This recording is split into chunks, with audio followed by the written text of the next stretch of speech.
22 సంవత్సరాల క్రితం నేను చేసిన ఒక తప్పును ఇప్పుడు మరలా కొంతమంది ల్యాబొరేటరీ టెక్నీషియన్స్ చేయడం నేను గమనించాను.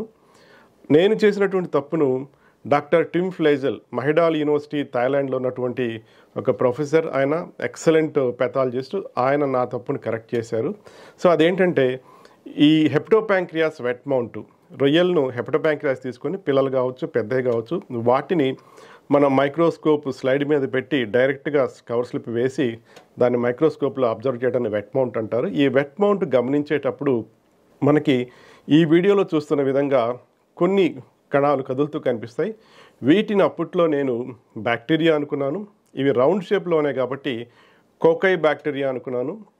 కానీ తను నాకు చెప్పింది ఏంటంటే, డాక్టర్ టిమ్ ఫ్లైజెల్ గారు నాకు చెప్పింది ఏంటంటే ఇది బ్యాక్టీరియా కాదు.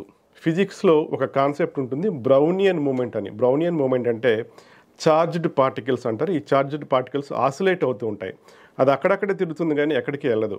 సో ఈ ఆసిలేషన్ అవటాన్ని బ్రౌనియన్ మూమెంట్ అంటారని, ఇది బ్యాక్టీరియా కాదని నాకు ఆయన చెప్పారు. అప్పటి వరకు కూడా నేను ఇది బ్యాక్టీరియా అనుకుని భయపడేవాడిని. రైతులు కూడా మీ ట్యాంకులో రొయ్య హెప్టోపాంక్రియాస్లో బ్యాక్టీరియా ఉందని చెప్పేవాడిని. కానీ ఇది బ్యాక్టీరియా కాదు, బ్రౌనియన్ మూమెంట్ అందరూ గమనించగలరు. ఒకవేళ ఇది మనం బ్యాక్టీరియా అనుకుంటే అనవసరంగా మనం బ్యాక్టీరియాకి ట్రీట్మెంట్ ఇవ్వాల్సి వస్తుంది. సో కొంతమంది దీని ఆకారం చూడకుండా దీన్ని విబ్రియో అని కూడా చెప్పడం జరిగింది. కాబట్టి ఇది బ్యాక్టీరియా కాదు, ఇది బ్రౌనియన్ మూమెంట్ మాత్రమే. దీనికి ఏ విధమైనటువంటి ట్రీట్మెంట్ అవసరం లేదు.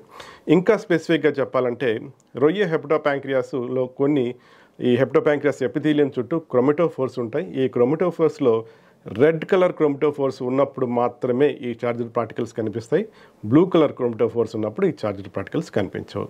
సో ఈ ఇన్ఫర్మేషన్ మీకు నచ్చినట్లయితే మీ తోటి ల్యాబొరేటరీ టెక్నీషియన్స్కి షేర్ చేయండి. మన ఇండస్ట్రీకి మనం మంచి సర్వీస్ ఇచ్చి మన రైతులు మంచి ప్రొడక్షన్ రావాలని కోరుకుంటూ సెలవు తీసుకుంటున్నాను.